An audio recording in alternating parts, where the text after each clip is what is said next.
this is Dr. Joan Pastor from the Healthy Brain and Body Center of Beverly Hills. We've been talking about gifted testing and gifted intelligence, and I've been focusing on 6 or 7 key characteristics that usually show up in childhood that indicate your child, or you, if you're looking at this for yourself, might be gifted in intelligence. We've been focusing on the fact that a person who has a higher intelligence will tend to get bored more easily, and why that is the case. People understand that, but what they don't understand is that very, very often, along with a higher intelligence, there's also a heightened sensitivity. In other words, all the sensory skills that we have, what we see, what we hear, what we smell, what we taste, what we touch, what we experience and feel, all of that can also be more sensitive because it actually helps us feed our ability to know and to understand. It's not totally disconnected from intelligence itself. So a lot of gifted people have what we call overexcitability. Now, the 5 areas that are considered the areas where excitability can be a little bit too much and where a gifted person could tend to become vulnerable. The first is the psychomotor area.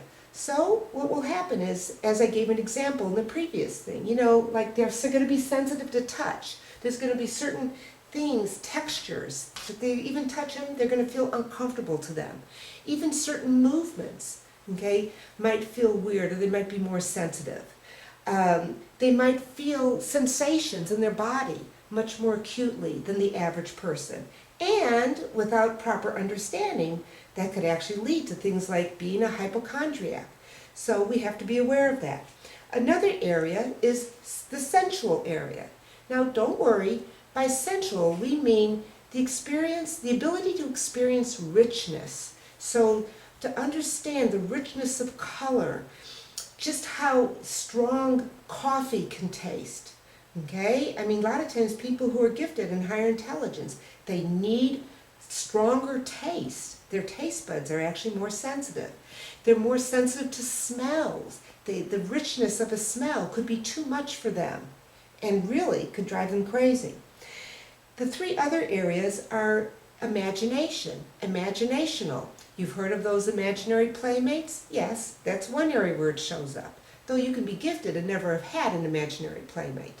But on the other hand, being able to envision things, just to be visionary, or to have some attraction to vision, to be interested at a young age in things like dreams, and symbols, is often a sign of an active, strong imagination. Intellectual and emotional are the last 2 areas. So you can be actually overly stimulated intellectually. And a lot of times, people who have gifted intelligence or are gifted will do what I call analysis paralysis. They try to solve their problems actually by figuring it all out in their head first, or they try to anticipate problems and get it all figured out. Analysis paralysis, it doesn't always work. And instead, it can make you really tired. And then the last one is emotional. So this is a key one. A lot of times, people with higher intelligence are going to be more sensitized to what other people are feeling and experiencing. And they may take on those other people's feelings, and then they feel them themselves. And then depending on your temperament, you might react negatively, like stay away from me, I don't want to feel that, it's too much. Or if you're the pleasing type, then you might want to try to make that person feel better. So then they give too much of themselves away. So those give you an idea of some areas where highly intelligent people might actually sometimes go a bit overboard. It's funny, isn't it? There's a problem with boredom, and at the same time, there's a problem with being overexcited. This has been Dr. Joan Pastor from the Healthy Brain and Body Center of Beverly Hills. Thank you for listening.